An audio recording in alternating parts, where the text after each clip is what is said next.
الحمد لله حمدا كثيرا طيبا مباركا فيه مباركا عليه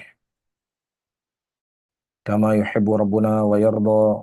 وأصلي وأسلم على نبينا الكريم محمد وعلى آله وأصحابه ومن تبعهم بإحسان إلى يوم الدين.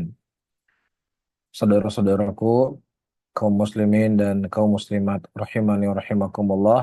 Pada pertemuan yang lalu kita sudah membahas tentang al-ibda wal abda, dan juga kita sudah membahas tentang al-luhum wan nafs, ya, dan tersisa sedikit dari pembahasan yang lalu, yaitu tentang al-amwal, yaitu harta manusia.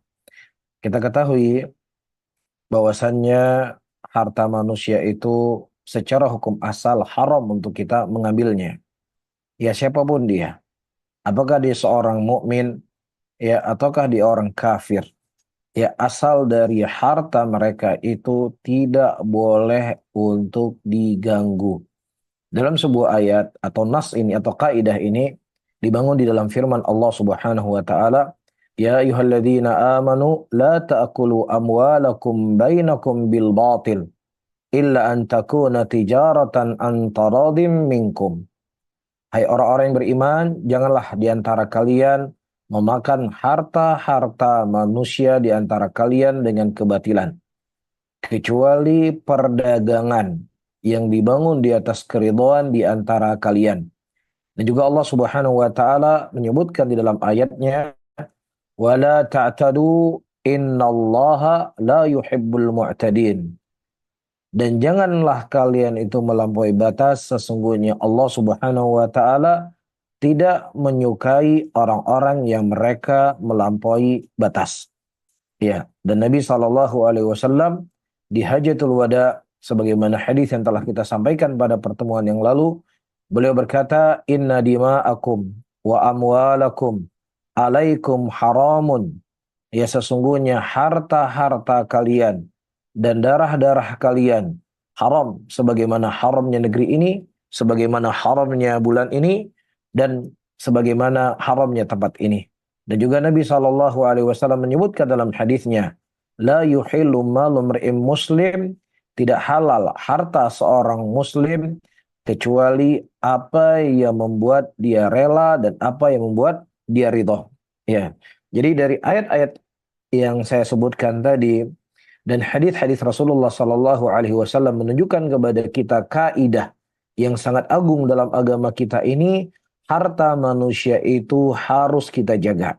Nah, penjagaan harta manusia bukan hanya sekedar bentuknya mencuri, ya, tetapi sesuatu yang manusia itu tidak ridho sebenarnya memberikan kepada kita, ya, tetapi karena tidak enakan, ya, dia memberikan secara terpaksa. Maka ini juga sesuatu yang terlarang, sesuatu yang tidak dibolehkan. Ya, misalnya sudah menjadi kebiasaan di sebagian masyarakat ketika ada seseorang berangkat haji ataukah berangkat umroh ataukah dia pergi ke satu kota, kemudian dia berkata, ya, jangan lupa oleh-olehnya, ya, jangan lupa oleh-olehnya. Taib. Nah, di tengah perjalanan di WA lagi, "Akhi, ukhti, oleh-olehnya ya, jangan lupa ya." Subhanallah. Dia sebenarnya berat untuk memberikan oleh-oleh. Ya, apakah mungkin karena hartanya, ataukah karena dia sulit membawa, ya, dari harta dari oleh-oleh tersebut, dan dia berat untuk memberikannya. Makanya sesuatu yang nggak dibolehkan, sesuatu yang nggak dibenarkan. Nah, ketika kita tidak bisa memastikan seseorang itu rela ataukah tidak rela harta yang dia berikan kepada kita, maka kita tutup pintu, ya, untuk tidak menjadikan ini sebagai kebiasaan. Ya, lain halnya kalau dia memberikan kepada kita oleh-oleh, ya, dia memberikan sesuatu kepada kita, nggak ada masalah untuk kita terima. Bahkan Nabi kita Muhammad Sallallahu Alaihi Wasallam dari kebiasaannya beliau tidak pernah untuk menolak oleh-oleh. Nah, kalau seandainya beliau menolak bukan oleh-oleh, maksudnya pemberian, ya, secara umum. Kalau seandainya beliau pun menolak pemberian seseorang, beliau akan menyebutkan alasannya. Alasannya ini, alasan ini, alasan ini. Ya seperti ada seorang sahabat menghidangkan Rasulullah SAW bobok pada waktu itu. Kemudian Nabi berkata, saya tidak mendapatkan makan ini di tempat saya. Jadi Nabi nggak makan. Ya begitu juga pernah Nabi diberikan hewan. Dan pada saat itu Nabi sedang muhrim. Dia melakukan ibadah haji. Dan kemudian Nabi menolaknya. Karena memang secara hukum Islam tidak boleh seseorang. Ya itu kita ambil dari perbuatan Nabi tentunya. Tidak boleh bagi seseorang ya dalam keadaan ihram, kemudian ada orang yang berburu untuknya untuk dia makan hewan buruan tersebut. Jadi Nabi ketika menolak sesuatu pemberian, beliau memberikan alasan ya supaya tidak memberatkan. Nah sebaliknya juga, jangan kita ya bermudah-mudahan dalam harta seorang manusia. Karena Nabi SAW dari hadis yang saya sebutkan tadi, la yuhillu malu mar'in muslim. Tidak halal harta seorang muslim kecuali apa yang membuat dia rela, apa membuat dia ridho. Dan juga ayat yang kita baca tadi, illa antakuna tijaratan antaradin. Ini syahidnya, antaradin. Iya, kecuali yang dibangun di atas keridhaan. Dan misalnya juga, ya ada seseorang, dua orang, tiga orang sedang makan, ya tiga makan dia sedang makan misalnya, kemudian dia ikut nimbrung di situ, dia ikut nimbrung, nggak diajak, tiba-tiba tinggal duduk di meja, kemudian dia makan, iya, atau dia pesan makanan, dalam keadaan dia tidak diundang, tidak ada yang mengajak dia, iya, maka hal seperti ini dijauhi teman-teman, iya, atau begitu juga, ketika seseorang mau pergi ke sebuah tempat, dia tanya, antum mau kemana? Ya mau ke sana tuh kemana? Saya mau makan, ajak saya lah. Karena dia nggak enak kan. Akhirnya diajak. Orang yang tadi menawarkan diri untuk diajak makan, dia ajak. Tapi sebenarnya dia nggak rela untuk memberikan. Maka hal yang seperti ini juga hukumnya nggak boleh teman-teman semuanya. Bahkan para ulama mengatakan, misalnya ada seseorang dia memakai jam. Dia memakai jam. Nah jamnya ini sangat bagus, sangat indah. Dan jam ini sesuatu yang dia cari kemana-mana. Tiba-tiba ya dia mengatakan, ini jam yang saya cari-cari ini. Boleh nggak saya beli jam kamu ini? Sebenarnya dia nggak rela menjual jamnya. Dia nggak mau menjual. Tapi nggak enak. Yang mintanya mungkin yang minta beli adalah gurunya. Atau yang minta beli adalah atasannya.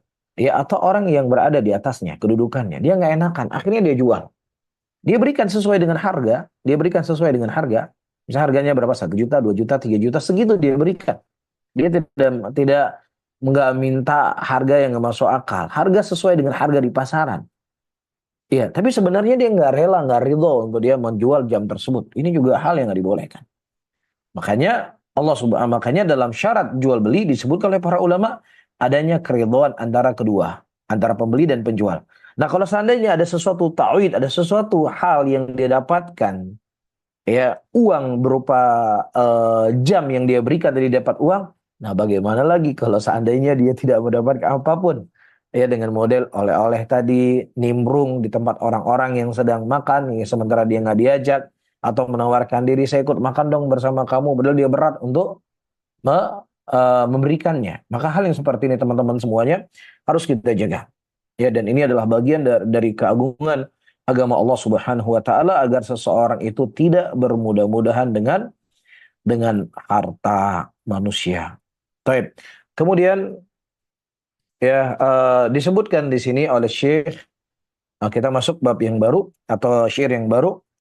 Wal aslu fi adatina al ibahah hatta yaji'u hatta yaji'a kan hatta huruful ghayah hatta yaji'a sariful ibahah.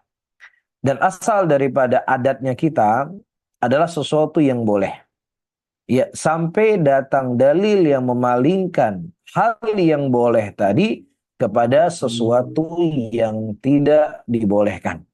Ya, jadi hukum asal daripada adah, ya, atau hukum asal daripada bab muamalah itu hukum asalnya adalah halal. Taib. Nah, disebutkan di sini oleh Syekh ya Shalih Al-Utsaimin rahimahullahu taala. Ya, atau sebelumnya saya baca di sini ada faidah yang disebutkan oleh Syekh Sa'd Asy-Syadzili hafizahullahu taala. Wal murad bil adat, yang diinginkan dengan al-adat, adat adalah jamaknya, adapun mufradnya adah. ma la yataqarrabu bihi al-insanu wa yata'abad minhu. Atau saya baca ulang, ma la yataqarrabu bil insanu. Apa yang seseorang dia tidak mendekat dengan perbuatan tersebut. Dan kemudian dia juga menjauhi dari hal tadi. Ya, dia menjauhi. 6. Nah, ini sesuatu yang disebut dengan al-adah. Yaitu adatnya manusia, ini sesuatu yang dibenci oleh manusia. Ini sesuatu yang nggak disukai oleh manusia. Ini sesuatu yang tidak ingin ada seseorang mendekat dengan perbuatan tersebut. Ini ada. Adapun ibahah itu artinya al-idhnu fi fi'li syai' wa fi tarkihi. Adapun al-ibahah secara definisi adanya izin untuk seseorang melakukan sesuatu ataukah meninggalkan sesuatu. Itu namanya al-ibahah. Jadi kita boleh melakukannya dan kita boleh meninggalkannya. Kita boleh makan, kita boleh nggak makan. Kita boleh minum, kita boleh nggak minum.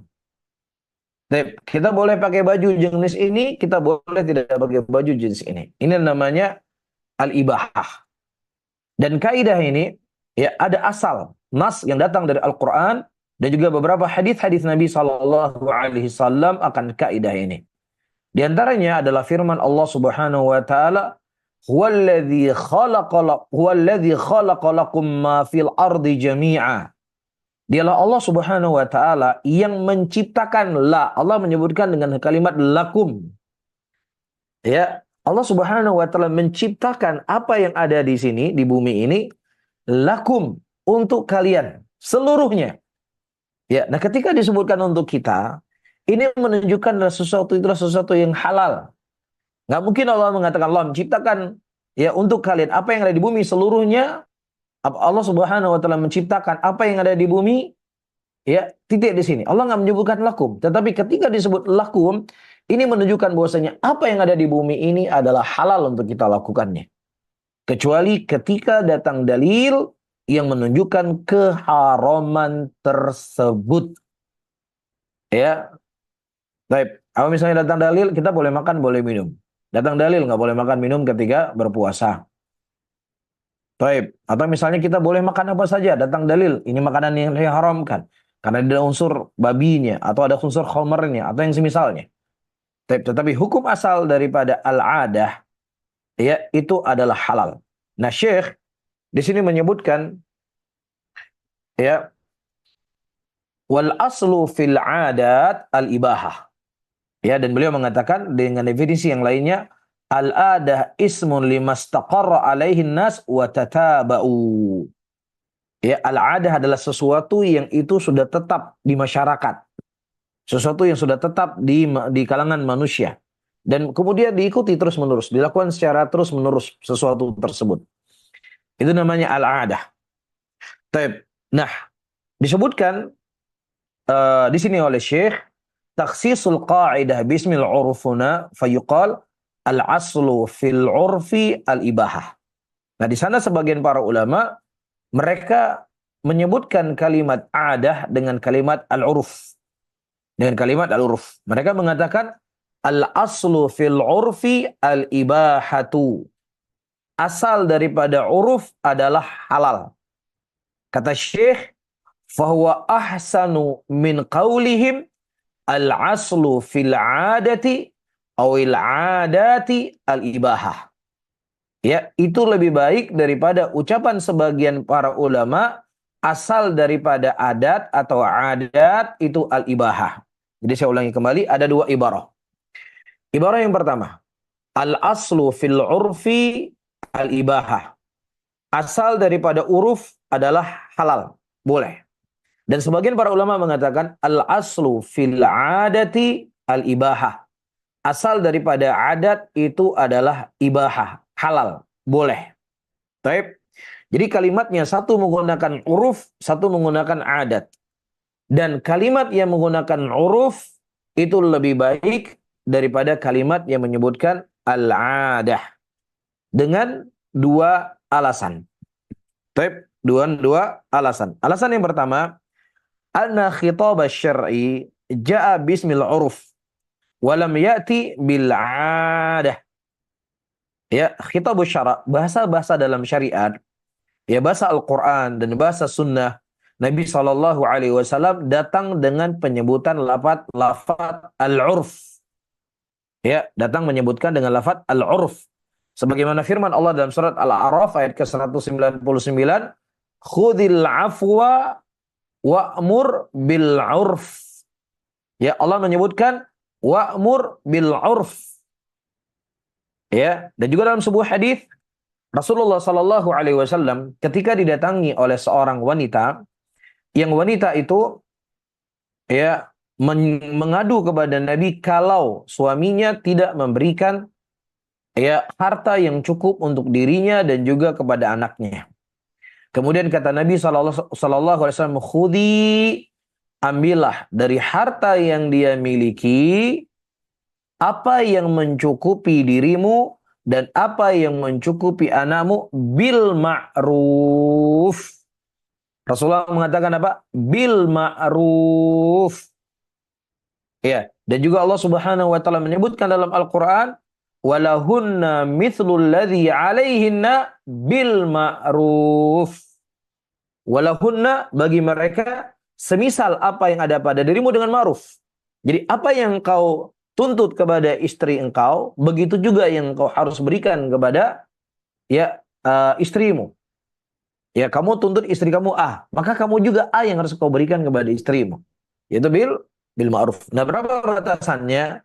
Nanti akan kita bahas. Cuman kita bahas dulu teman-teman semuanya, kalimat al-aslu fil urfi al-ibahah itu lebih baik daripada kalimat al-aslu fil adah al-ibahah. Tapi ini yang pertama, alasannya pertama.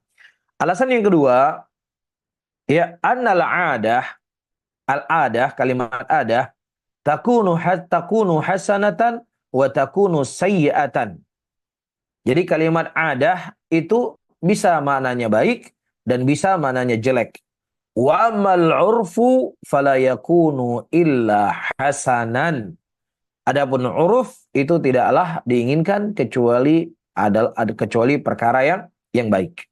Maka disebutkan oleh Syekh Saleh Al-Utsaimin hafizahullahu taala, lamma udila anil urfi ila al-'adati ihtaja al-fuqaha wal usuliyun ila dzikri syurutin yu'taddu ma'a bil 'adah. Jadi ketika kalimat uruf itu diganti dengan kalimat al-'adah, maka di sini para fuqaha dan usuliyun membutuhkan menyebutkan syarat. Ya, bolehnya sebuah adat itu dijadikan sebagai ya al-adatu muhakkamah, boleh dijadikan sebagai hukum. Saya ulangi kembali. Ketika para ulama menggantikan kalimat uruf menjadi adah, ya, maka mereka membutuhkan ya syarat-syarat yang menunjukkan halalnya adat tersebut. Karena tidak semua adat itu tidaklah semua adat itu baik. Ya, jadi ketika para ulama mengatakan al-adatu muhakkamah, adat itu bisa menjadi sebuah hukum, maka wajib mereka mendatangkan syarat. Kapan sebuah adat itu bisa menjadi hukum? Pertama, ketika adat itu tidak menyelisih Al-Quran dan tidak menyelisih sunnah Rasulullah Sallallahu Alaihi Wasallam. Taib. Ketika adat itu bertentangan dengan Al-Quran dan bertentangan dengan sunnah Rasulullah Sallallahu Alaihi Wasallam, maka itu tidak bisa dijadikan sebagai landasan hukum. Yang kedua, sebuah adat itu bisa menjadi sebuah hukum ketika adat itu adalah sesuatu yang dilakukan oleh orang yang banyak. Tetapi kalau seandainya adat itu dilakukan oleh segelintir manusia, maka dia tidak bisa menjadi hukum dalam syariat. Tetapi ketika para ulama mengatakan al-urfu muhakkamun, uruf itu bisa menjadi hukum, maka tidak perlu lagi untuk didatangkan syarat. Karena tidaklah diinginkan kalimat al-urf, kecuali pada kalimat al-urf itu, ya, di dalamnya semuanya kebaikan. Taib. Sampai di sini bisa difahami teman-teman semuanya? Taib. Kalau sudah paham, kita masuk kepada pembahasan yang selanjutnya, masih dalam pembahasan al-adah atau pembahasan al-uruf. Taib. Pertama, Islam tidaklah sama sekali ya memerangi yang namanya adat. Islam tidak memerangi apa yang itu sudah menjadi kebiasaan masyarakat. Bahkan di dalam agama kita ini Allah Subhanahu wa taala menjadikan kebiasaan masyarakat itu menjadi sebuah hukum. Maka di sana ada kaidah, di bawah kaidah ini idza syara'allahu syar'an falam yuhaddid fahuwa yarji ilal uruf.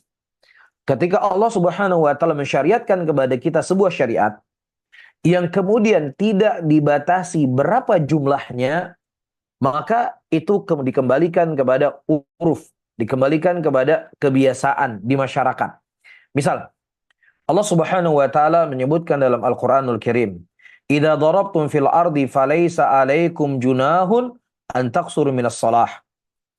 Ketika kalian sudah mulai melakukan perjalanan safar, maka tidak ada masalah bagi kalian untuk meringkas sholat kalian. Taib, dibolehkan. Nah sekarang kalimat safar, berpergian. Berapa batasan seseorang itu boleh menjama sholatnya? Ada sebagian madhab, mereka mengatakan dengan jarak 5 ataukah 6 kilo, seseorang itu sudah boleh untuk menjama sholatnya atau sudah boleh untuk mengqashar sholatnya. Mereka berdalilkan dengan hadis ya ketika Rasulullah Shallallahu Alaihi Wasallam keluar dari kota Madinah dan kemudian beliau mengambil miqat ya di Dzul Hulaifah yang kemudian Nabi mengqashar sholat di sana. Sehingga dengan dalil ini mereka mengatakan jarak 5 atau 6 kilo ya seseorang sudah bisa dianggap sebagai musafir. Nah sebagian yang lain mengatakan bahwasanya dengan jarak 80 kilo dan seterusnya. Dan sebagian para ulama yang lainnya mengatakan bahwasanya penyebutan 80 kilo ketika Rasulullah Shallallahu Alaihi Wasallam mengqashar salat itu bukanlah diinginkan sebagai pembatasan, bukan diinginkan sebagai pembatasan minimal di situ. Ya, tetapi memang jarak yang memang Nabi Shallallahu Alaihi Wasallam lakukan pada waktu itu, yang memang jarak itu sudah jarak yang jauh menurut uruf dan kebiasaan di sana. Ya, makanya sebagian para ulama mereka merojihkan dalam kalimat safar ini Allah tidak membatasi kepada kita berapa jarak seseorang dikatakan sebagai musafir yang kemudian boleh dia mengqashar salatnya dan boleh dia berbuka puasa, maka itu kembali kepada uruf, kembali kepada kebiasaan. Ya misalnya seseorang berjalan dari Jakarta, dia pergi ke Depok. Nah kebiasaan orang Jakarta ke Depok itu safar atau tidak safar? Setahu saya tidak safar. Begitu juga orang Jakarta pergi ke Bekasi. Apakah ini dianggap sebagai safar? Sepengetahuan saya ketahui ini tidak dianggap sebagai safar. Tetapi seseorang ketika dia berjalan dari Depok, dari Jakarta, dia pergi ke Bandung. Ya, nah menurut adat dan kebiasaan orang-orang Jakarta ini dianggap sebagai safar. Ya karena ada persiapan-persiapan yang harus dia persiapkan. Dia harus menyiapkan bekal, dia harus lihat dia periksa dompetnya, ya kemudian dia memberitahu istrinya, ya kemudian dia juga menyiapkan bekal untuk istri, ada bawaan-bawaan yang dia bawa. Ya memang ada sesuatu hal-hal yang memang secara uruf dan kebiasaan ada persiapan yang harus dia persiapkan. Ya, nggak ada orang Jakarta atau kebanyakan orang Jakarta cuman mau ngopi dari Jakarta ke Bandung, cuman sekedar ngopi. Ada satu dua orang, segelintir manusia, dan segelintir manusia itu tidak bisa dijadikan uruf, tidak bisa dijadikan adat sebagaimana kita bahas. Ya, tapi kebanyakan orang Jakarta jangankan dari Jakarta dia mau ke Bandung mau minum kopi, dari Jakarta Selatan dia ke Jakarta Barat saja mungkin berat untuk dia cuman cara cari makan ke sana. Kan begitu. Jadi ketika orang-orang Jakarta menganggap bahwasanya perjalanan dari Jakarta ke Bandung adalah musafir, maka dia sudah boleh untuk mengqashar salatnya. Baik. Adapun hadis Rasulullah Sallallahu Alaihi Wasallam dalam jarak 6 kilometer tadi, teman-teman semuanya, Rasulullah bukanlah akhir dari perjalanan beliau ke Dzul Hulaifah, tapi akhir perjalanan Nabi Sallallahu Alaihi Wasallam adalah kemana? Ke Mekah pada waktu itu. Jadi tidak bisa dijadikan sebagai dalil jarak 5 kilo, 6 kilo sudah bisa seseorang dianggap sebagai musafir. Tidak bisa. Kenapa nggak bisa? Karena ya Nabi bukan akhir perjalanan beliau ke Dzul Hulaifah. Akhir perjalanan Nabi kemana? Ke Mekah. Tapi dari hadis itu bisa kita ambil, seseorang ketika dia sudah keluar dari batasan kotanya, batasan kota dia tinggal, atap-atap rumahnya sudah tidak terlihat, maka boleh bagi dia untuk mengqashar salatnya. Sudah boleh. Iya, jadi nggak mesti mengqashar salat harus sampai ke tujuan. Di tengah perjalanan safar, dia sudah boleh mengqashar salat sebagaimana Nabi SAW mengqashar salat ketika beliau berada di Dzul Hulaifah. Jelas teman-teman semua ya? Oke, contoh yang kedua. Contoh yang kedua. Iya, tadi kita menyebutkan bahwasannya seorang suami itu harus menafkahi istrinya, menafkahi anak-anaknya. Taib. Nah, berapa jumlah seorang suami dianggap sudah menafkahi suami istri anak-anaknya? Berapa? Dikasih uang 1 juta, atau dikasih uang 2 juta, atau dikasih uang 3 juta, atau apa? Nah, tidak ada batasan dalam syariat. Nabi SAW ketika mengatakan kepada wanita yang mengadu kepada beliau, ambillah apa yang mencukupi dirimu dan anakmu bil ma'ruf. Nabi nggak mengatakan ambil sekian dinar, ambil sekian dirham. Nabi nggak mengatakan demikian. Tapi Nabi SAW mengatakan bil ma'ruf. Maksudnya bagaimana kebiasaan di suatu tempat ketika seorang suami ya memberikan jajan atau uang belanja untuk kebutuhan rumah tangganya, misalnya 2 juta 1 bulan, misalnya 2 juta 1 bulan, maka si suami sudah dianggap dia telah menjalankan kewajibannya. Ya, atau misalnya si suami diurufnya 2 juta itu minimal, tetapi suami memberikan 1 juta tadi. Maka boleh si istri mengambil harta si suaminya tanpa sepengetahuan suaminya dengan batasan yang ma'ruf tadi, 2 juta. Baik, bagaimana kebiasaan di masyarakat? Nah, kalau misalnya seorang istri, wah boleh tuh, ada hadis, boleh kita ngambil harta suami kita tanpa izin. Sehari ambil 500 ribu, 500 ribu, 500 ribu, 500 ribu. Nah, kebiasaan masyarakat atau kebanyakan masyarakat kita di Indonesia, seorang istri ambil uang suaminya 500 ribu. Berasa nggak gara-gara suaminya? Ya pasti berasa. Lain halnya, ya kaum-kaum yang mungkin cuma 10%, istrinya mengambil uang 1 juta, 2 juta, 3 juta, nggak berasa uang suaminya berkurang, nggak berasa. Ya, apalagi mungkin uangnya triliunan, diambil 10 juta pun nggak terasa uang suaminya itu nggak berasa kurang. Itu kaum 10% atau 5%. Tapi kaum yang 95% ambil uang 500 ribu dari uang suaminya itu ketahuan. Itu banyak. Sehari tiap hari itu diambil. Tapi kalau diambil 10 ribu, 20 ribu ya sudah ma'ruf ini. Jelas teman-teman ya. Jadi semua dikaitkan dengan sesuatu yang ma'ruf. Begitu juga ya kita diperintahkan untuk berbuat baik kepada orang tua kita. Ya, diperintahkan untuk berbakti kepada kedua orang tua kita. Nah, bagaimana batasan seseorang itu dianggap sudah berbakti kepada kedua orang tuanya? Misalnya dalam sebuah daerah, antum tinggal di Jakarta, ibu antum dan bapak tinggal di Bogor. Hari raya ya. Anak yang tinggal di Jakarta, dia tidak pergi ke rumah ibunya di hari raya. Ya, dia nggak pergi ke rumah ibunya di hari raya. Padahal cuman jarak beberapa jam ya dari Jakarta ke Bandung. Nah, secara uruf di masyarakat ini dianggap sebagai anak durhaka atau tidak? Nah, kalau seandainya di masyarakat itu dianggap sebagai anak durhaka, dia satu pulau, satu kota, yang jarak cuma 1 jam, tapi hari raya dia tidak mendatangi ibu dan ayahnya, maka kalau memang secara uruf itu dikatakan sebagai anak yang durhaka, maka dia syariat menetapkan dia sebagai anak yang durhaka. Jelas ya?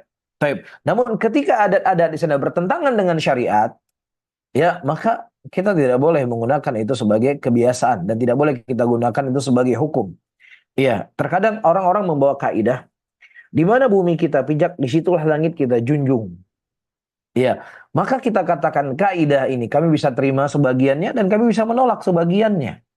Kalau seandainya seseorang memakai kaidah ini mutlak bolehnya, di mana bumi kita pijak, disitulah langit kita junjung. Apa saja yang ada di kebiasaan masyarakat di situ, kemudian menjadi halal buat kita, menjadi ibadah buat kita, menjadi ketaatan kepada kita, tidak bisa. Kebiasaan di masyarakat setempat, ya ketika ada waktu di bulan-bulan tertentu, ya mereka menyembelih sapi mereka, kepala sapi, kemudian kepalanya dilempar ke lautan, atau mereka ada keyakinan bahwasanya ketika mereka menanam padi, ada dewi padi yang kemudian kita harus memberikan sesajen kepada dewi padi tersebut. Iya, maka ini harus kita lestarikan, ini sebagai bentuk budaya yang harus kita suburkan dan lain sebagainya. Yang mana di mana bumi kita pijak, di situ langit kita junjung kemudian menjadi halal semuanya nggak bisa.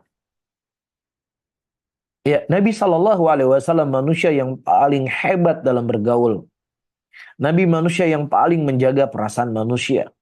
Nabi manusia yang paling pinter bagaimana cara beliau berdakwah.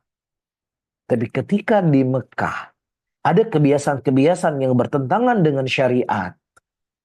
Ya di mana mereka tidak, misalnya mereka tidak mau menikahkan anaknya di bulan Syawal karena menurut mereka bulan Syawal itu bulan kualat. Kalau menikah di bulan Syawal itu akan terjadi kemudorotan. Nabi sengaja menikahi Aisyah di bulan Syawal dan beliau berkumpul dengan Aisyah di bulan Syawal. Sengaja Rasulullah lakukan. Apakah kamu mengatakan bahwasanya Nabi SAW tidak mengerti kaidah di mana bumi kita pijak, di situ langit kita junjung? Bukan Nabi yang ngerti, kamu yang bablasan. Karena bumi adalah bumi Allah. Maka wajib bagi kita menjalankan syariat Allah. Apa yang bertentangan dengan syariat Allah wajib untuk kita tolak. Dan apa yang sesuai dengan syariat Allah, maka adat itu kita terima sebagai hukum. Ya, kebiasaan di masyarakat kita, apalagi Ramadan ya, mungkin sudah mulai berkurang kebelakangan ini. Dulu-dulu kita masih kecil, ya bagi-bagi makanan ke tetangga di Ramadan.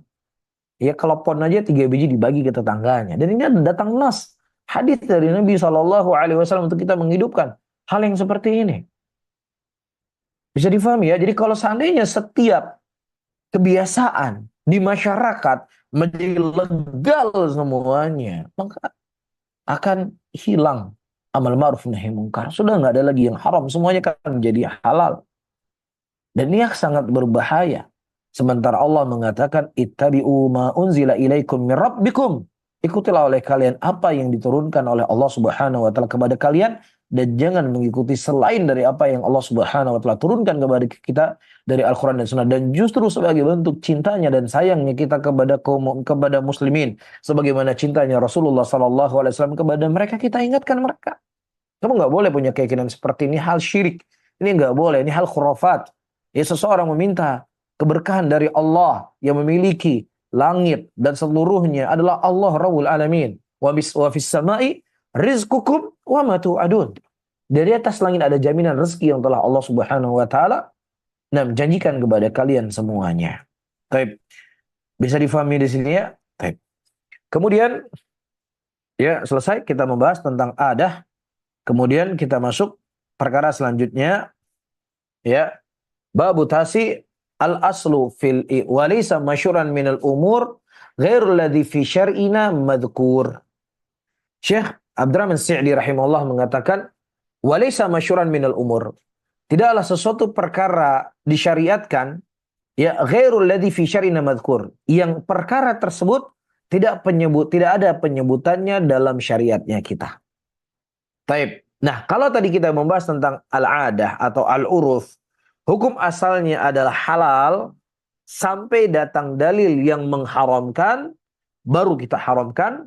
Tapi ketika di sana tidak datang dalil yang mengharamkan sesuatu tersebut, maka hukum asalnya boleh. Hukum asalnya halal. Taib. Nah, kebalikan dari pembahasan tadi, ya disebutkan oleh Syekh di sini, walaysa masyru'an minal umur. Al-umur di sini al-ibadat. Ya, tidaklah perkara yang disyariatkan daripada ibadah-ibadah, kecuali ibadah itu sesuatu yang sudah ada ketetapannya dalam syariat. Nah, para ulama ketika mereka menyebutkan tentang kaidah ini, mereka menjelaskan al-aslu fil ibadat at-tauqif. Asal daripada ibadat itu tauqif. Apa artinya tauqif? Ai waqfi ta'abbudi biha ala wurudud dalil. Yaitu seseorang menjadikan pijakan ibadah yang dia lakukan ala wurudid dalil. Apa yang datang dengannya dalil. Apa yang datang dengannya dalil. Jadi di mana dalil berjalan, di situ kita berjalan.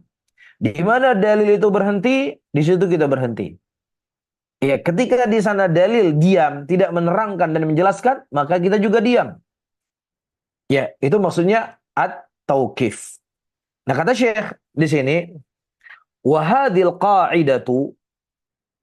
Nah, dan kaidah ini disebutkan di dalam kitabnya Syekh Abdurrahman Sa'di, al-qawaid wal usul al-jami'ah. Biqaulihi al-aslu fil ibadat al-hadar. Ya, asal daripada ibadat itu al-hadar. Apa itu al-hadar akan kita jelaskan tadi. Di para ulama, dalam pembahasan ibadat ini, mereka memiliki dua ibarah. Ibarah yang pertama, al-aslu fil ibadat at-tauqifiyah.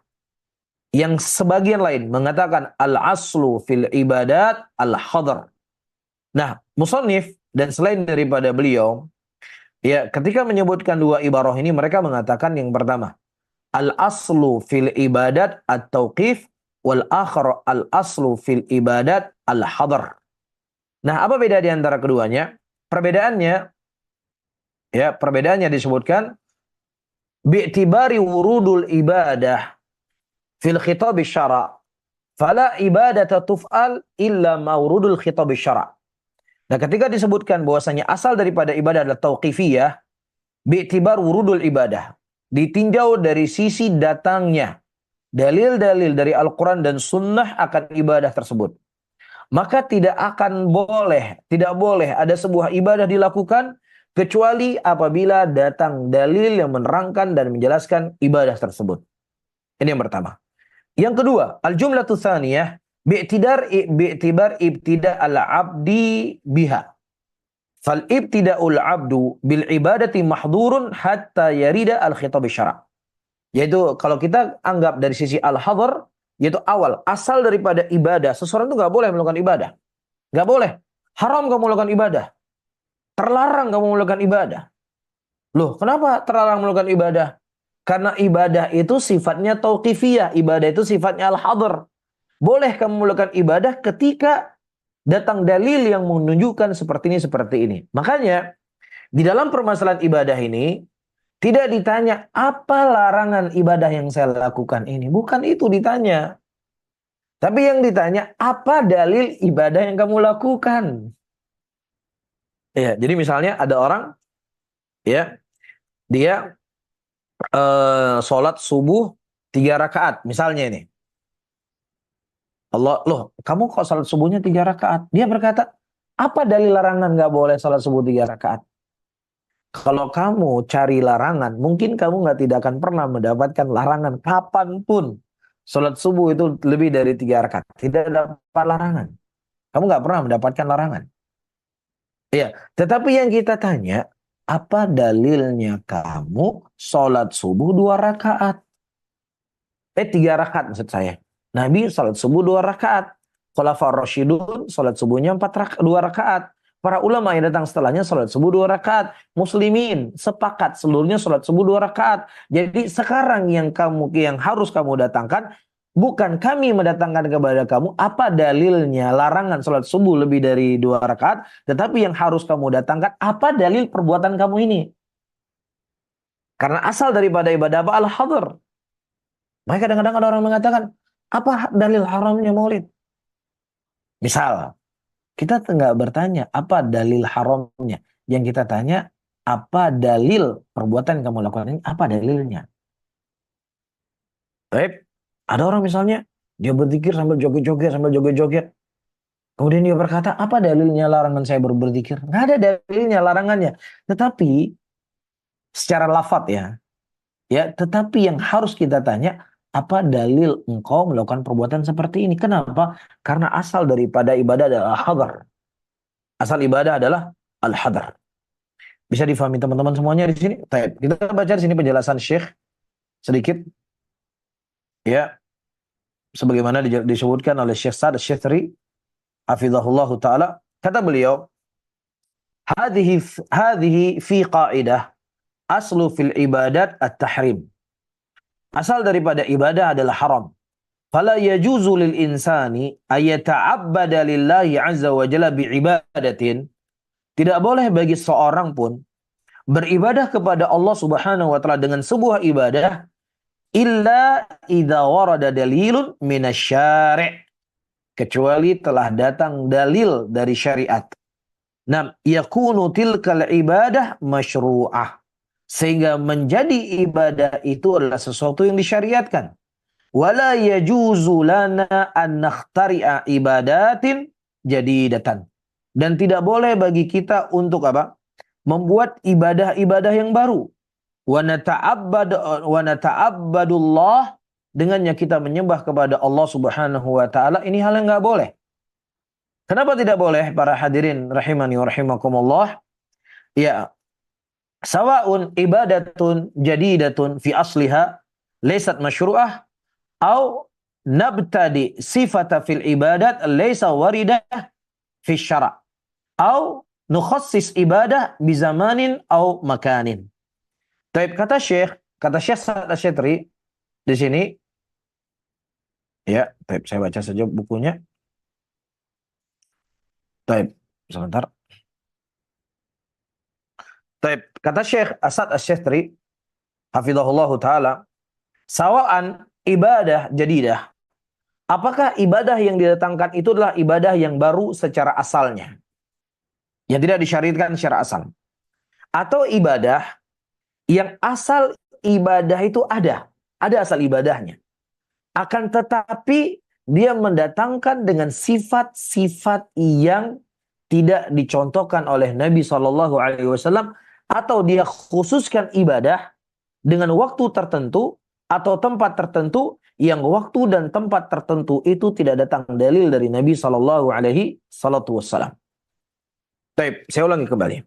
Para ulama ketika menerangkan tentang ibadah yang baru ini dibagi menjadi dua, atau dikenal dengan bid'ah. Ada yang disebut dengan bid'ah al-mahad, ada yang namanya bid'ah al-idhafi. Ibadah al-mahad atau bid'ah al-mahad adalah ibadah yang dilakukan oleh seseorang yang tidak ada asal sama sekali dalam syariat. Baik. Yang kedua, ada ibadah yang asal ibadahnya itu ada. Akan tetapi dia membuat cara, sifat, waktu, dan tempat-tempat tertentu yang tidak dicontohkan oleh Nabi SAW. Baik. Ini semuanya terlarang. Jadi seseorang nggak bisa mengatakan, ini zikir ada dalilnya. Ya, saya berselawat seperti ini ada dalilnya. Ya, saya baca Quran ada dalilnya. Kita tidak membahas asal daripada zikir. Kita nggak membahas asal daripada membaca Quran. Kita nggak membahas asal daripada berselawat. Akan tetapi yang kita bahas adalah kaifiyah, sifat yang kau datangkan itu, yang sifat itu nggak dicontohkan oleh Nabi SAW. Iya, seharusnya mereka harus jujur ketika kita membahas tentang ziarah kubur. Ada ziarah kubur yang syar'i, ada ziarah kubur yang bid'i. Apa itu bentuk ziarah kubur yang bid'i? Yang dia mengkhususkan hari-hari yang tidak ada penilaiannya dari Nabi SAW. Atau dia mendatangi perjalanan jauh untuk mendatangi kuburan-kuburan tertentu untuk mengambil berkah di sana dan lain sebagainya. Iya. Kemudian kita katakan, ini ziarah kubur nggak boleh seperti ini. Apa yang kemudian mereka sampaikan ke masyarakat? Mereka sampaikan ke masyarakat, ini ajaran. Nggak boleh lihat ziarah kubur, tidak boleh ziarah kubur, nggak boleh berdoa, nggak boleh berzikir, nggak boleh berselawat. Nah, kalau seandainya kita nggak boleh berzikir, nggak boleh selawat, nggak boleh berdoa, nggak boleh ziarah kubur, apalagi yang mau kita ibadahi? Subhanallah. Saya alamuna ghadan manil kadzabul asyir. Akan diketahui besok siapa sebenarnya pendusta. Seharusnya kalau engkau jujur, engkau berkata, mereka itu melarang kita ziarah kubur kalau ziarah kuburnya model ini, model ini, model ini. Tapi kalau seandainya kita mendatangi kubur, mendoakan kebaikan kepada pemilik kubur, dan juga kita mengingatkan kematian, itu boleh menurut mereka. Tapi yang nggak boleh, itu kalau gini-gini, yang nggak boleh. Itu seharusnya disampaikan. Dan kemudian kita membahas masalah A, kemudian digeneralkan dalam segala hal, nggak boleh ziarah kubur. Ini namanya nggak adil. Ini namanya nggak sportif. Iya, begitu juga seharusnya disampaikan. Mereka tuh bukan nggak boleh berzikir, tapi mereka itu berzikir selesai sholat, Allahu Akbar, Alhamdulillah, wala ilaha illallah. Ada zikir mutlak, ada zikir muqayyad. Mereka baca zikir. Maksudnya itu mereka nggak boleh zikir yang sambil joget-joget seperti ini, nggak boleh gitu dong seharusnya. Iya, kita tidak membahas daripada asal ibadah itu, tapi yang kita bahas adalah idhofah, penyandaran atau penambahan yang ditambah-tambah tadi.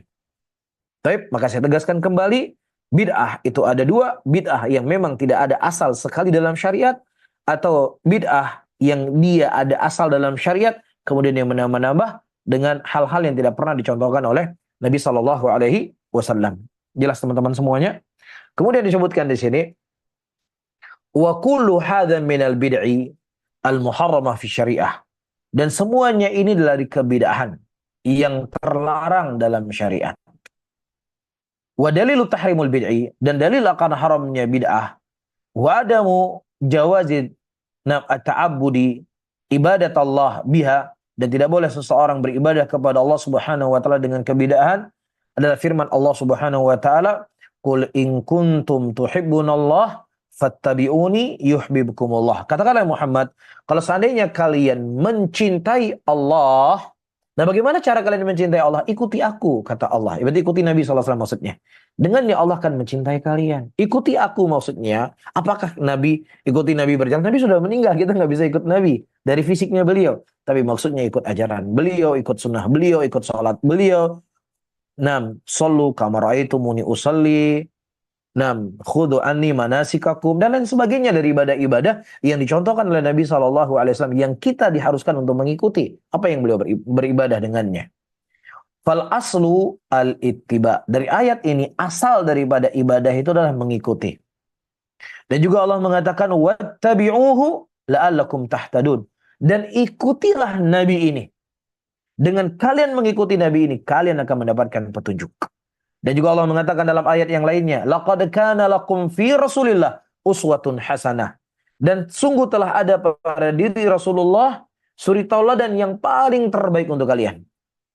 Ya, dan juga Allah mengatakan, am lahum syuraka'u syara'u lahum minad din ma lam ya'dzam bihillah. Apakah bagi mereka itu ada sekutu-sekutu ya yang mensyariatkan untuk mereka dari agama apa yang tidak pernah diizinkan oleh Allah Subhanahu wa taala. Maka disebutkan oleh Syekh di sini, fatashri'u haqqun khasun billahi azza wa jalla. Maka syariat itu hak yang khusus billah, haknya Allah Subhanahu wa taala mutlak. Gak boleh satu pun manusia mereka menambah-nambah dan mengurang-urangi dari agama ini apa yang tidak pernah dicontohkan oleh Nabi sallallahu alaihi wasallam. Tidak boleh siapapun. Sebagaimana hadis yang datang dari Aisyah radhiyallahu taala anha, man ahdatsa fi amrina hadza ma laysa minhu fa waraddun. Barang siapa yang seseorang berbuat suatu amalan yang baru dari perkara kami yang tidak pernah ada contohnya perkara tersebut, maka amalan tersebut tertolak. Dan juga Nabi mengatakan dalam hadisnya, man amila amalan laisa alaihi amruna fa waraddun. Barang siapa yang seorang beramal dengan sebuah amalan yang tidak ada contohnya dari kami, maka amalan tersebut juga tertolak. Dan juga datang hadis dari Irbad ibn Sariyah radhiyallahu taala anhu, di mana Nabi berkata, wa iyyakum wa muhdatsatil umur fa inna kulla muhdatsatin bid'atun wa kullu bid'atin dhalalatun. Dan hati-hati kalian dengan perkara-perkara yang baru, karena setiap perkara yang baru itu adalah bid'ah, dan setiap yang bid'ah adalah kesesatan. Saya contohkan teman-teman semuanya lebih jelas. Taib, dari hal yang kita sebutkan tadi bahwasanya Nabi telah mencontohkan kepada kita dari sisi waktu, dari sisi tempat, dan sisi sifat. Ya, nah ketika seseorang beribadah kepada Allah Subhanahu wa taala di luar daripada waktu, tempat, dan sifat disifati oleh Nabi Shallallahu alaihi wasallam, maka itu perkara yang terlarang. Dan contoh yang saya sebutkan ini insya Allah semua akan kita sepakati. Iya. Nah, kalau seandainya apa yang saya contohkan itu disepakati seluruhnya, maka seharusnya dalam ibadah-ibadah yang lain juga demikian. Karena konsep ibadah itu sama. Apa misalnya? Kita ketahui bahwasanya ibadah haji itu dilaksanakan pada tanggal 8, 9, 10, 11, 12, 13. Iya, dimulai pada hari Tarwiyah. Ya, pada hari Tarwiyah tanggal 8 Dzulhijjah sampai tanggal 13 Dzulhijjah, akhir dari Yaumul Nahar. Baik. Dan pelaksanaannya ya itu di Arminah, di Arafah, di Mina, di Muzdalifah. Baik, dan juga di Ka'bah di tawaf ifadhahnya. Iya, jadi tempatnya sudah dilakukan oleh Nabi, sudah ditentukan oleh Nabi.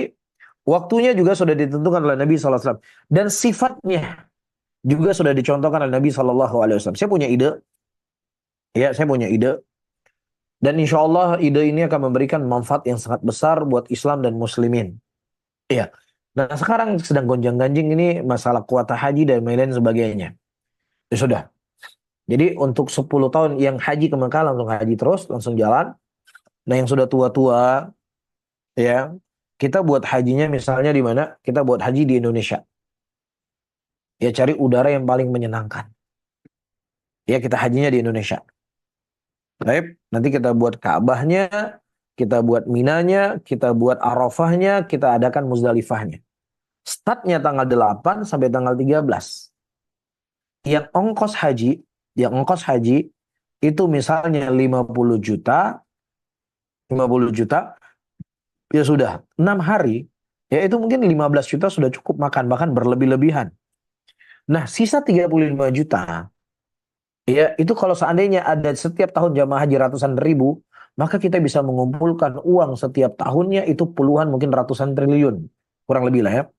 Nah, uang yang triliunan banyak ini, ya kita membuka lapangan pekerjaan buat muslimin yang tidak bekerja. Ya, yang perlu beca kita berikan beca, yang perlu kios kita berikan kios. Yang mungkin dia perlu kursi roda kita berikan kursi roda. Kita bangun pabrik-pabrik dan lain sebagainya, insya Allah. Ya, dengan uang setiap tahun ini ratusan triliun, ya insya Allah 5 tahun ke depan muslimin tidak ada lagi yang miskin, insya Allah. Tidak ada yang miskin. Dan juga tidak perlu ngantri lama-lama, apalagi musim panas di Mekah. Sudah kita buat haji sendiri di sini. Boleh atau nggak boleh? Saya yakin semua mengatakan nggak boleh. Kenapa nggak boleh?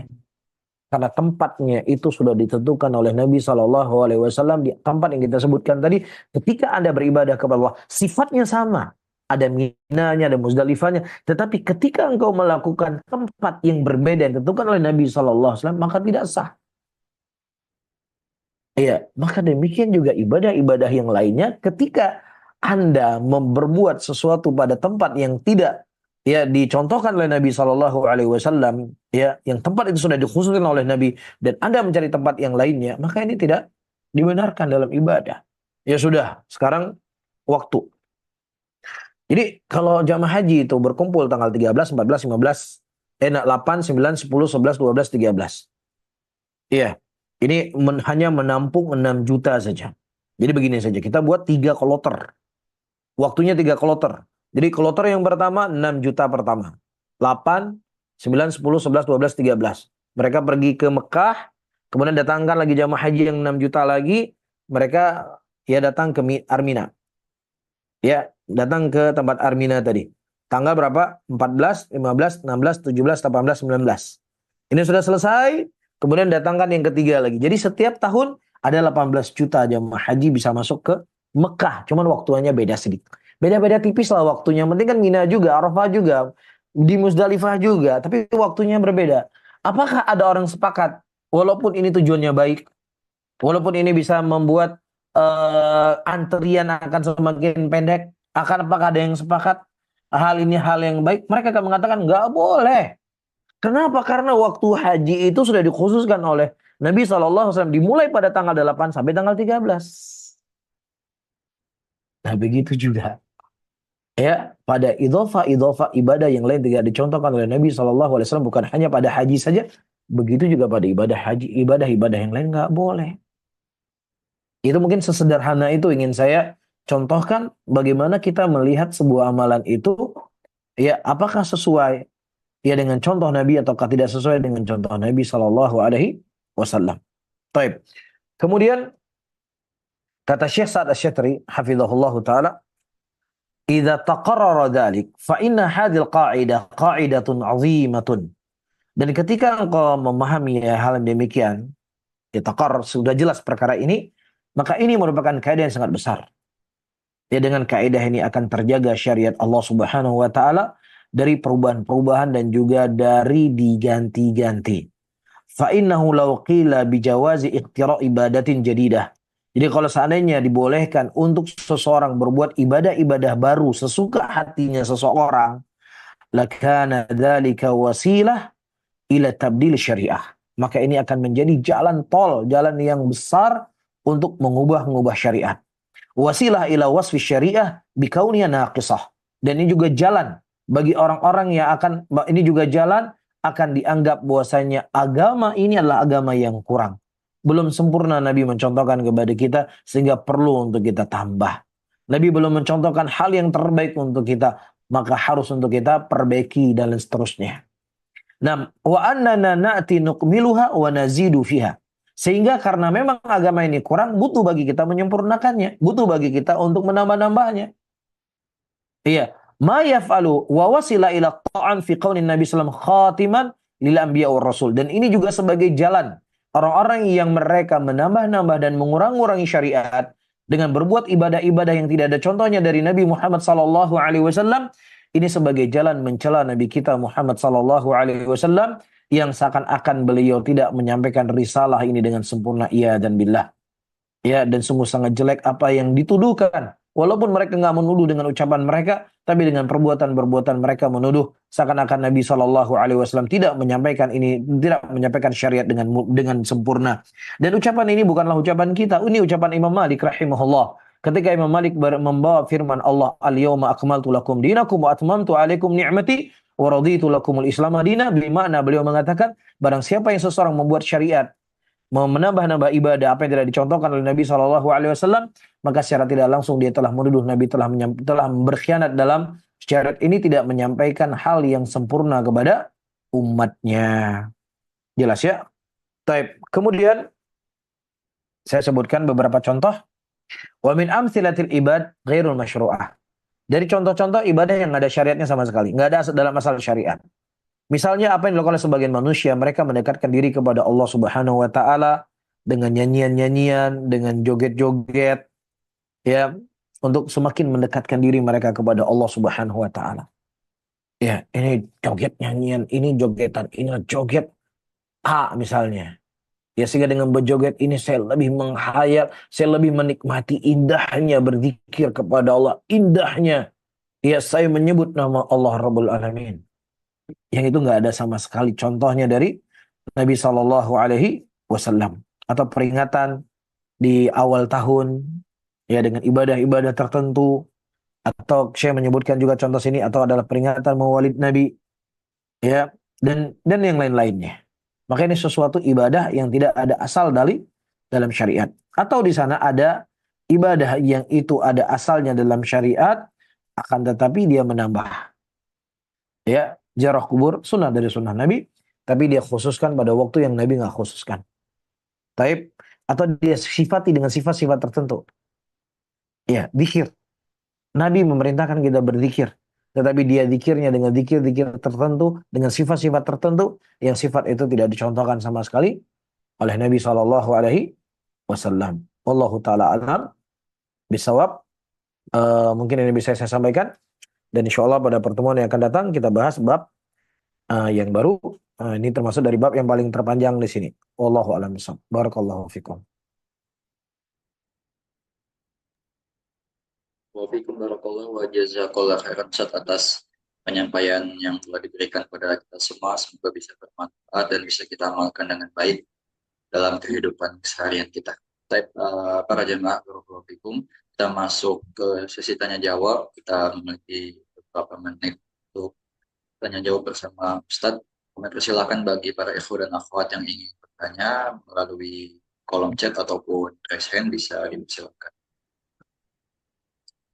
Yang pertama Ustaz, terkait apa yang disampaikan tadi mengenai safar, jika orang Jakarta ke Bandung itu sudah dinilai atau dihukumi safar, bagaimana hukumnya ketika sebuah lembaga ingin melakukan kegiatan family gathering, menginap di sebuah hotel di Bandung yang mana sudah masuk kategori safar, dan di situ ada akhwatnya, apakah boleh mereka untuk ikut dalam kegiatan gathering tersebut dengan tanpa mahram? Baik, ya, para hadirin dan hadirat yang dimuliakan oleh Allah Subhanahu wa taala, ya, untuk sad dan lidariah, ya semaksimal mungkin sad dan lidariah untuk menutup pintu-pintu kejelekan, apalagi di situ ada putra-putri, ya orang masih muda dan lain sebagainya. Ya, dan juga tidak ada maslahat yang terlalu besar untuk dia pergi mengikuti acara-acara yang seperti ini. Ya, ya justru ada kajian yang lebih dekat dari rumahnya.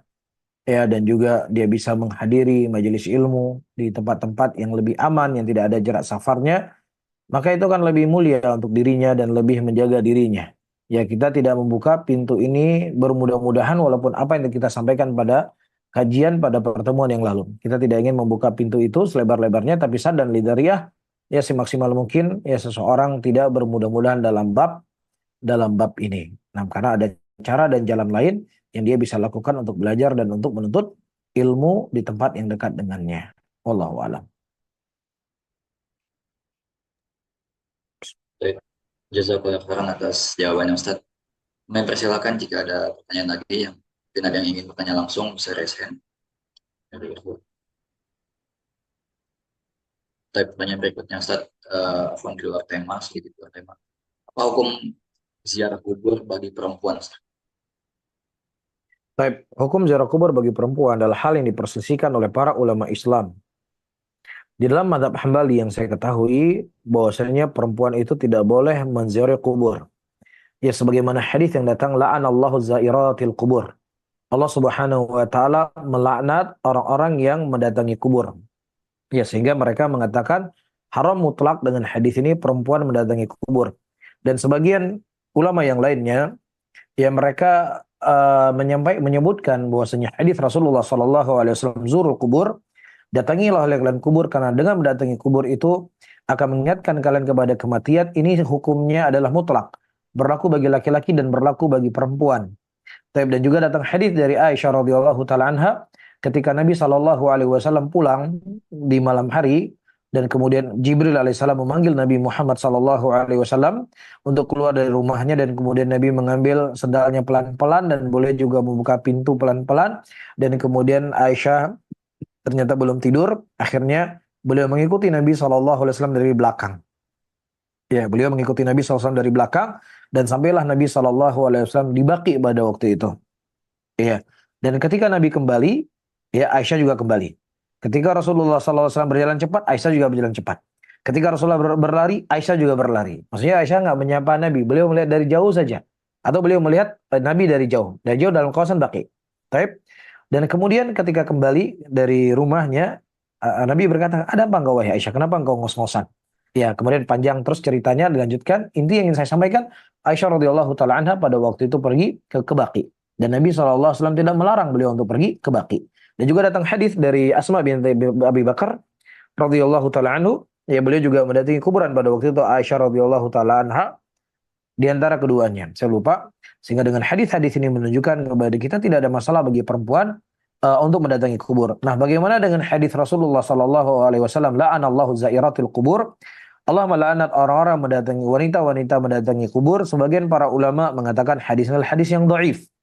Hadis ini tidak sahih. Yang sahih adalah hadis la'anallahu zairatil kubur.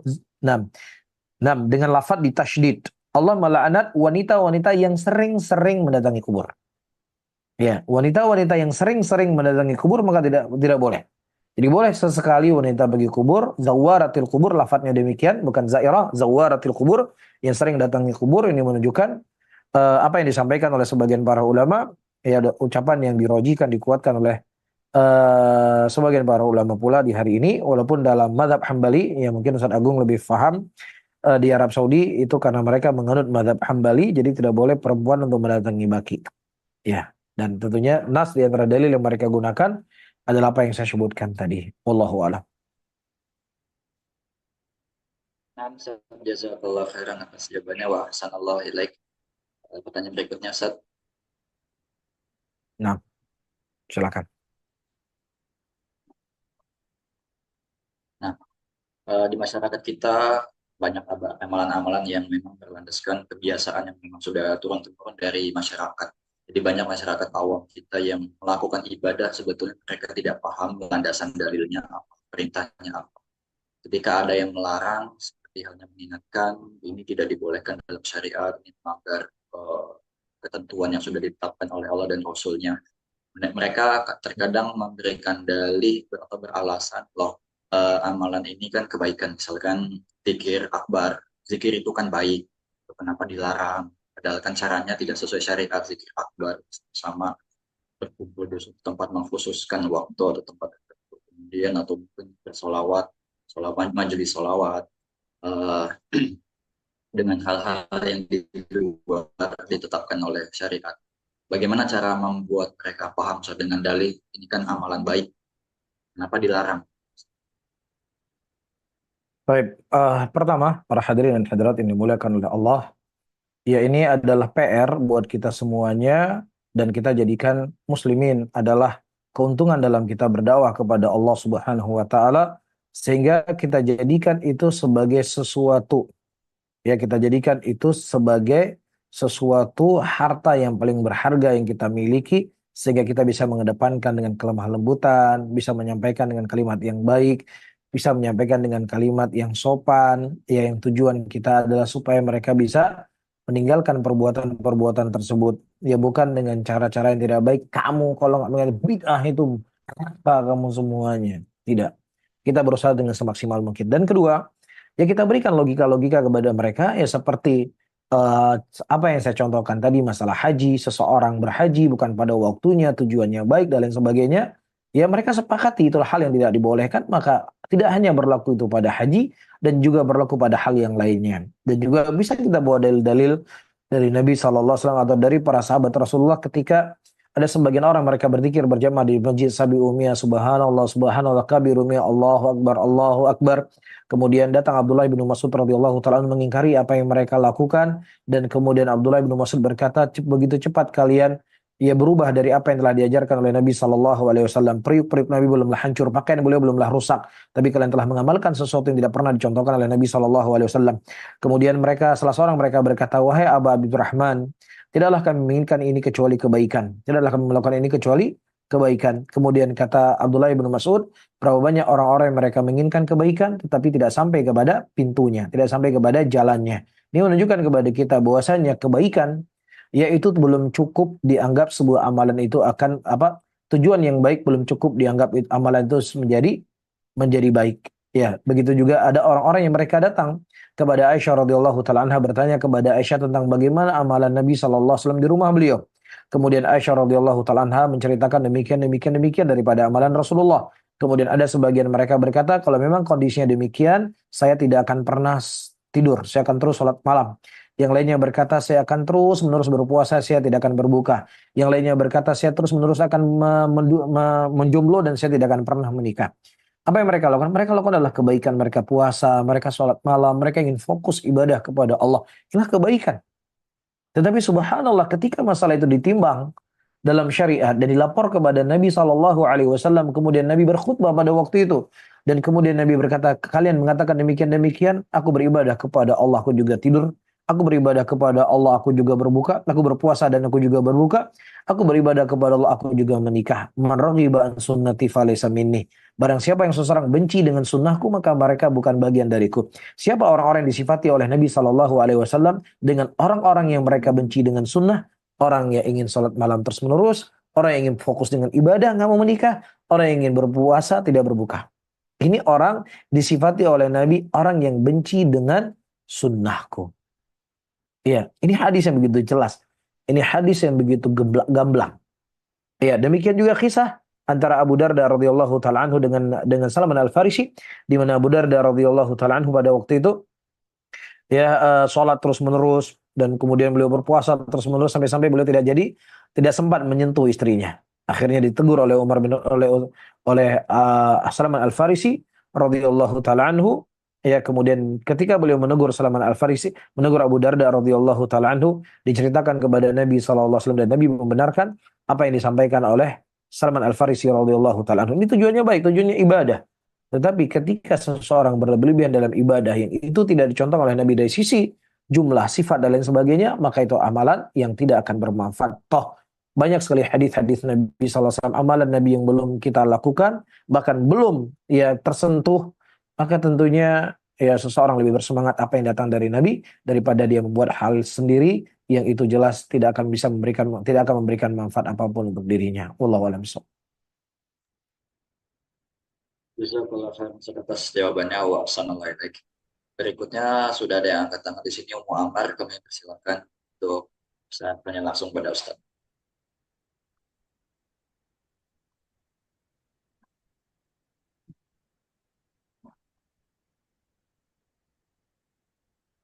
Fadoli Umu Amar.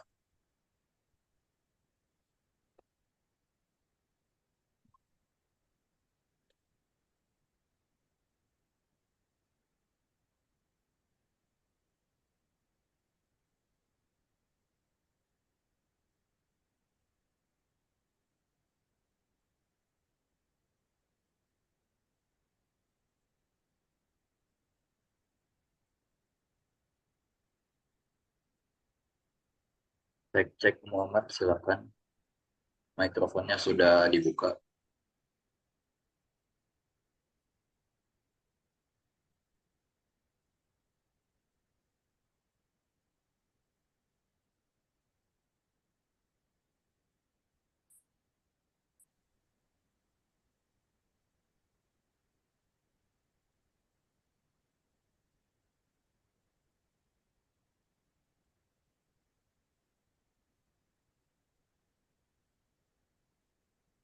Sepertinya ada trouble atau masalah di Muhammad, Ustaz.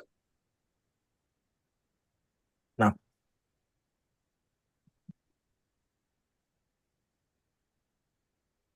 Mungkin sambil menunggu beliau bisa kembali bersama kita. Mungkin ada pesan terakhir yang ingin Ustaz sampaikan sebelum ditutup. baik, saya sedikit ingin menyampaikan klarifikasi. Pada kajian kita sebelumnya, ketika kita membahas tentang haji tanpa tasrih, ya, para hadirin dan hadirat yang dimuliakan oleh Allah, sebenarnya ada kaidah yang akan kita bahas dalam kitab kita ini, dan ini adalah kesalahan dan keterturuan dari saya sendiri, ya, dan ini sebagai bentuk klarifikasi dari apa yang saya sampaikan pada pertemuan yang lalu, ya. Jadi ibadah ataukah muamalah ketika seseorang mendatangkan larangan pada ibadah dan mendatangkan larangan pada muamalah, apakah ibadahnya itu sah ataukah tidak sah? Apakah muamalahnya itu sah ataukah muamalahnya tidak sah? Nah, kalau seandainya ibadah larangan yang dia datangkan itu kembali bukan kepada syarat sahnya ibadah, asalnya muamalah, maka dia berdosa dan muamalah tetap sah. Tapi kalau seandainya syarat daripada larangan yang didatangkan tersebut ya kembali kepada syarat sahnya ibadah dan sahnya muamalah, maka ibadahnya itu, maka muamalahnya tidak sah. Saya contohkan. Ada seorang laki-laki menikah menadhor dengan seorang perempuan. Nah, ketika dia nadhor, perempuan tadi berhias secantik mungkin. Secantik mungkin. Yang dia pendek, kemudian dia pakai sepatu yang agak tinggi, sehingga kelihatan tinggi dia. Kelihatan tinggi. Dan ini jelas seseorang berhias dengan apa yang dia tidak punya. Datang larangan dari Nabi SAW. Dan kemudian ketika terjadi akad pernikahan, ya, apakah akad nikahnya sah? Maka kita katakan akad nikahnya sah. Tetapi dia berdosa, perempuan tadi berdosa karena dia telah berbohong. Karena dia berhias sesuatu apa yang dia nggak punya. Kemudian kalau seandainya misalnya ya si perempuan ini ada seorang laki-laki menyamar, ya, seperti seorang perempuan, dia menyamar persis seperti perempuan. Kemudian terjadi akad pernikahan, setelah beberapa hari diketahui bahwasanya ini adalah laki-laki yang menyamar. Maka kita katakan akad nikahnya itu batal. Kenapa batal? Karena kembali kepada syaratnya muamalah. Apa itu syarat muamalah? Adanya laki-laki dan perempuan. Taib. Misal, contoh juga dalam ibadah, berkurban. Berkurban adalah ibadah kepada Allah Subhanahu wa taala. Dan berkurban adalah syarat, berkurban adalah ibadah maliyah. Berkurban adalah ibadah maliyah. Nah, ketika dia mencuri hewan kurban hasil curian, kemudian dia menyembelih di hari raya kurban, maka kita katakan bahwasanya kurbannya itu tidak diterima. Kurbannya tidak diterima. Karena apa? Karena harta berkurban itu adalah harta ibadah maliyah. Nah, ketika dia kembali kepada ibadah maliyah, dia menggunakan uang yang haram dari sembelihannya tadi. Haram, maka dia berdosa dan nggak sah hewan kurbannya. Tapi kalau seandainya dia mencuri hewan pisau dia mencuri pisau. Hewannya adalah hewan yang halal. Ya, dia beli dari uang yang halal, tapi dia menggunakan pisau curian. Maka kita katakan hewan sembelihannya sah, tetapi dia berdosa dari pisau curian tadi. Nah, begitu juga dalam masalah haji. Ya, ketika seseorang melakukan ibadah haji dengan tasrih, bukan tasrih haji atau bukan dengan visa haji, maka ini adalah sesuatu yang dari sah atau tidak kharij daripada syaratul haji. Syarat sahnya haji itu di luar daripada syarat sahnya haji. Ya, maka ketika seseorang mendatangkan larangan yang itu tidak kembali kepada syarat sahnya ibadah, sebuah ibadah, maka dia berdosa dan hajinya itu sah. Ya demikian fatwa dari Syekh Saleh Fauzan dan juga beberapa para ulama yang lainnya. Seseorang itu berdosa, ya tetapi hajinya tetap sah. Namun seorang muslim ya semaksimal mungkin, apalagi ini ibadah kepada Allah Subhanahu wa taala, dia datangkan dengan sesuatu yang sempurna. Nah, apalagi ya ada peraturan-peraturan yang sudah disampaikan oleh pemerintah, apalagi yang kita sampaikan pada pertemuan yang lalu, ketika kuota haji dan tenda haji tersebut sudah mencukupi sekian juta manusia, kemudian ada tambahan sekitar 2 juta, 3 juta yang mereka tidak menggunakan visa haji resmi, dan itu di luar dari kapasitas yang sudah terisi, maka kemudian terjadi kemudaratan, manusia misalnya mati atau lain sebagainya, atau dia masuk ke tenda yang itu tenda bukan punya dia, sehingga mengambil hak orang lain, maka terjadi kemudaratan yang sangat banyak. Ya, seseorang jangan jangan memberatkan diri apa yang tidak Allah Subhanahu wa taala beratkan diri untuknya. Wallahu taala a'lam bishawab. Barakallahu fikum. Wafikum barakallah. Bagaimana Muhammad? Apakah sudah bisa terhubung? Iya, Baik. jazakumullahu khairan. Mudah-mudahan sudah terdengar, Ustadz Agung. Sudah Muhammad, alhamdulillah. Fadl. Alhamdulillah, ya. Jazakumullahu khairan. Alhamdulillah, jazakumullahu khairan Ustadz atas materinya. Assalamualaikum warahmatullahi wabarakatuh. Semoga Allah Subhanahu wa taala memberikan keberkahan dan perlindungan kepada Ustadz dimanapun berada.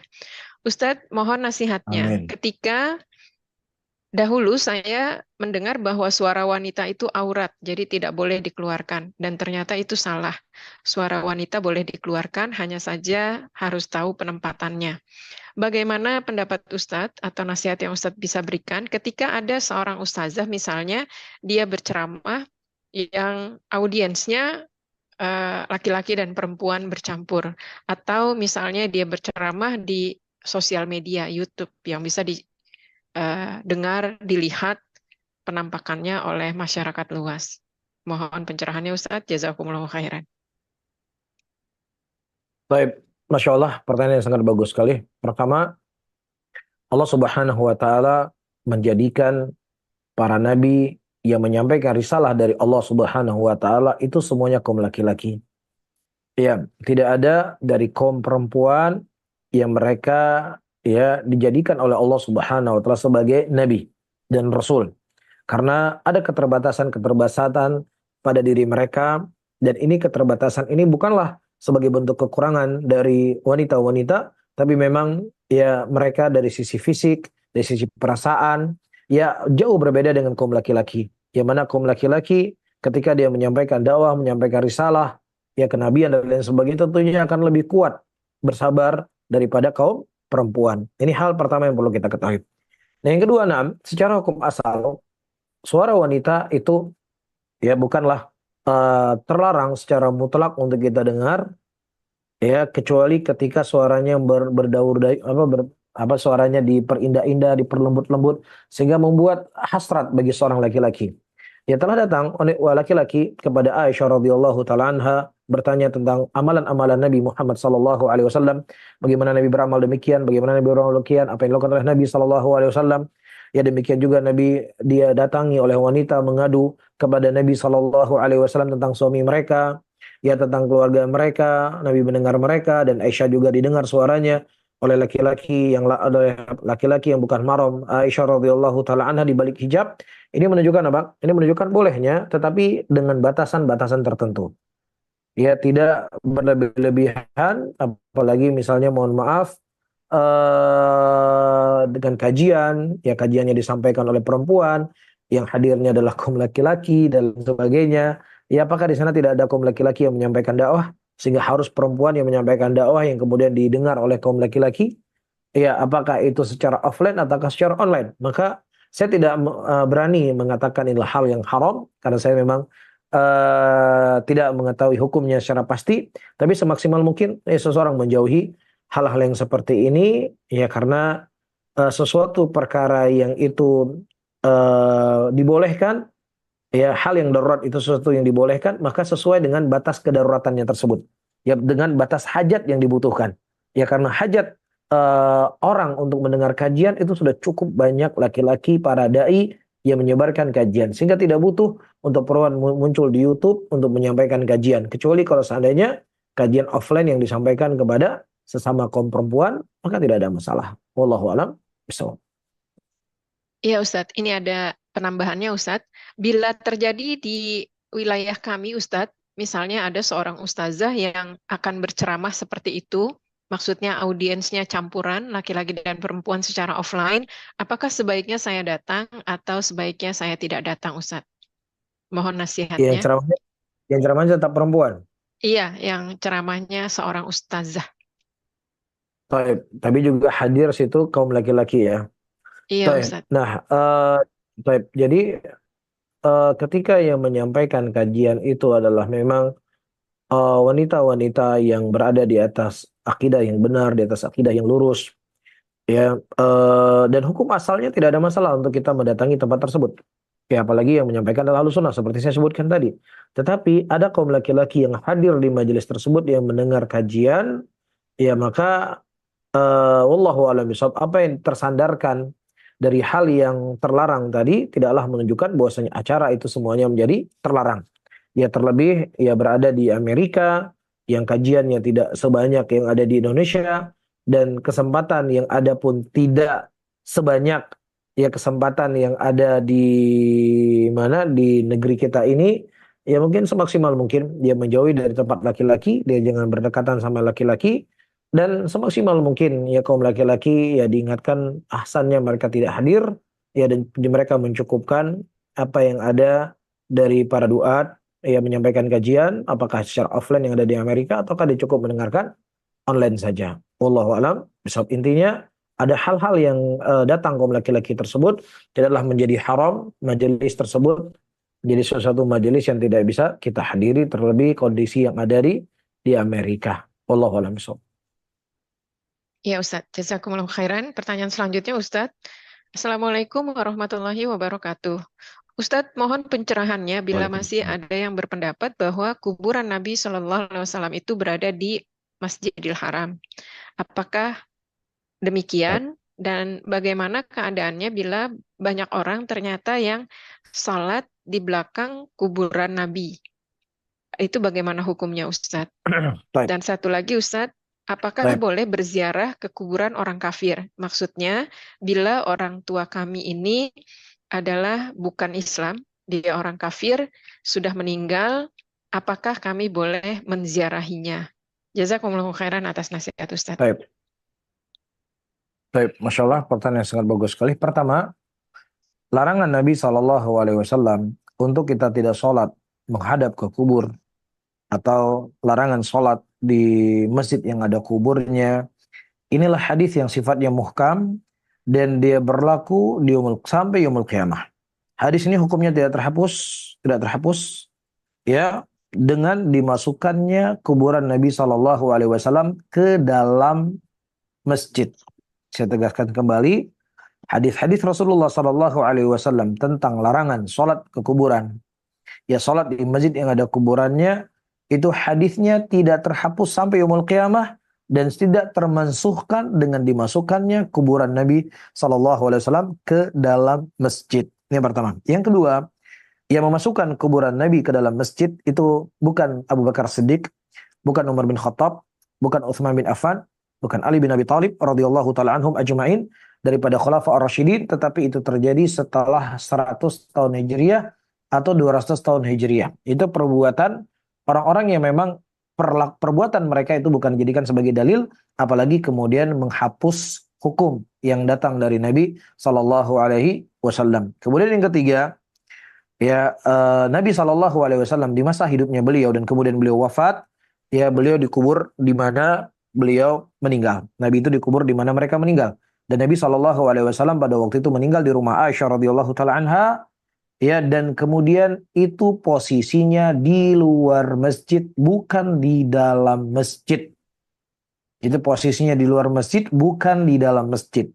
Ya, kemudian baru dimasukkan ke dalam masjid, tapi di situ ada tembok-tembok, ada beberapa tembok yang memang menutupi antara masjid Nabi Shallallahu Alaihi Wasallam dengan kuburannya beliau. Dan yang keempat, ya kalau seandainya kuburan Nabi Shallallahu Alaihi Wasallam dipindahkan, maka ini akan menjadi mudarat yang lebih besar. Menjadi mudarat yang lebih besar. yang makam Nabi kita Shallallahu Alaihi Wasallam berada di dalam posisi sekarang dijaga ketat, itu sudah ada beberapa kali dalam sejarah ada orang yang mereka mengorek terowongan untuk mencuri jasad Nabi Shallallahu Alaihi Wasallam. Dan kalau seandainya dibawa ke Baqi, ya mungkin orang-orang akan berebut-rebutan dan akan terjadi kekacauan untuk merebut kubur Nabi Shallallahu Alaihi Wasallam. Maka ini akan memunculkan mudarat yang lebih besar, jelas ya, sehingga tidak bisa dijadikan dalil adanya kuburan Nabi Shallallahu Alaihi Wasallam dalam masjid untuk memasukkan kuburan selain daripada kuburan Nabi yang diwasiat untuk dikuburkan dalam masjid. Maka telah datang hadis-hadis yang dilarang oleh Nabi Muhammad Shallallahu Alaihi Wasallam. Mudah-mudahan difahami apa yang saya sampaikan. Kemudian yang kedua, Nabi Shallallahu Alaihi Wasallam dalam sebuah hadis meminta izin kepada Allah Subhanahu Wa Taala untuk memohon ampun kepada ibunya. Kemudian Allah Subhanahu Wa Taala tidak memberikan izin kepada Nabi Shallallahu Alaihi Wasallam untuk memohon ampun kepada ibunya, dan hanya diberikan izin saja untuk menziarahi kuburan ibunya. Ini menunjukkan kepada kita tidak ada masalah seseorang mendatangi kuburan non-Muslim dengan hadis ini.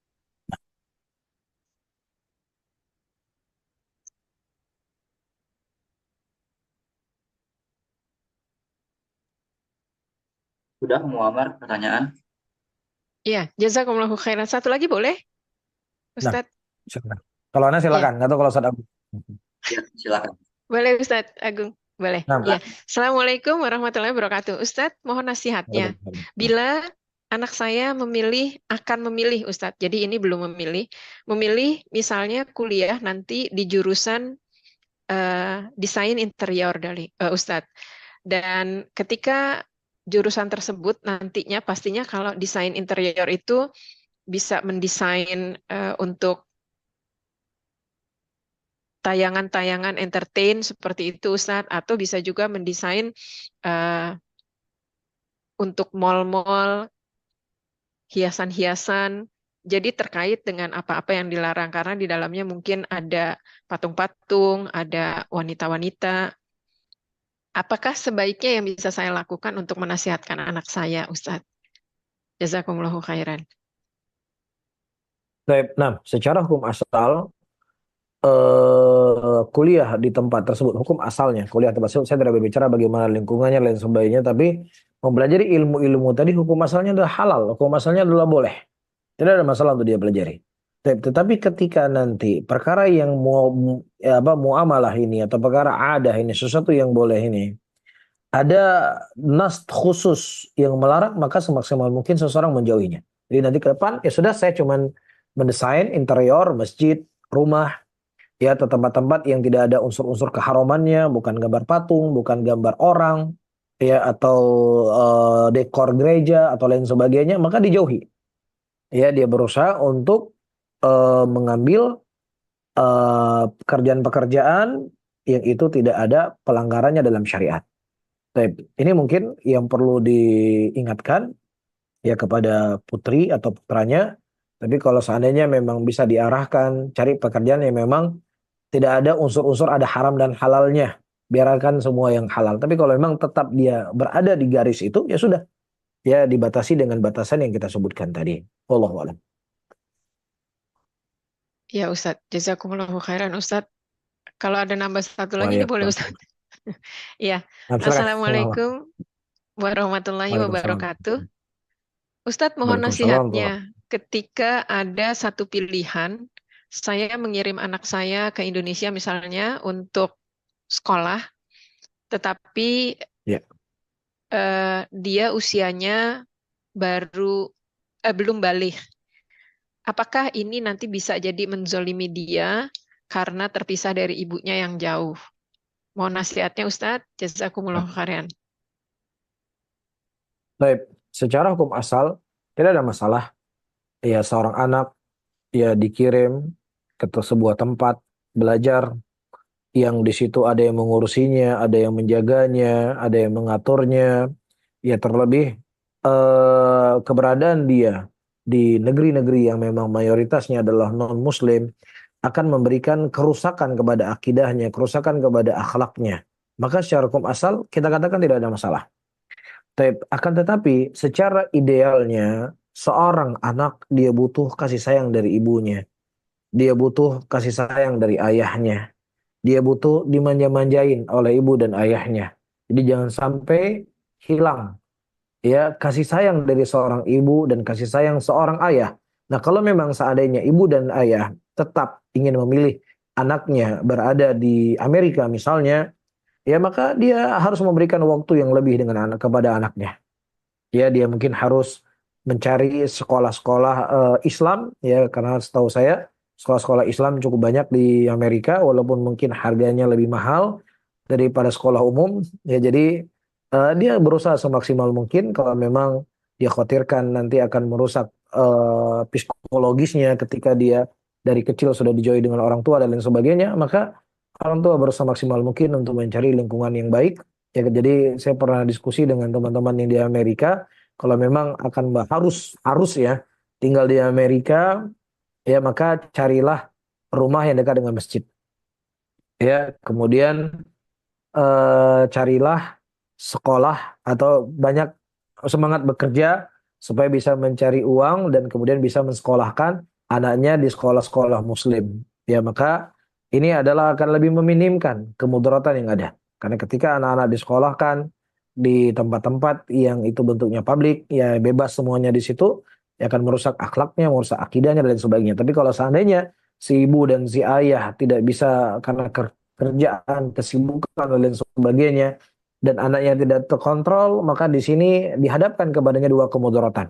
Ya, kemudaratan akan rusak akhlak dan akidahnya. Ya, karena pergaulan tadi, dan kerusakan yang kedua adalah kurang kasih sayang dari seorang ayah dan seorang ibu.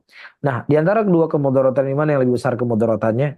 Kalau kemudaratannya itu adalah ya dia akan rusak pergaulannya dengan lingkungan, ya, dan juga akhlak atau keakidah berkumpul dengan orang-orang non muslim, ya maka tentunya dia memilih mudarat yang lebih ringan ya. Dengan dia dikirim ke Indonesia, dipondokkan di Indonesia, ya mungkin dia tinggal ya berusaha semaksimal mungkin untuk pulang ya. Suatu saat dia pulang ke Indonesia mengunjungi anaknya atau dia telepon anaknya, video call anaknya. Jangan sampai waktu-waktu diberikan kesempatan untuk video call kemudian dia sibuk dengan kerjaannya, tapi dia berusaha semaksimal mungkin untuk mengurangi kemudaratan yang kita sebutkan tadi. Wallahu a'lam bishawab.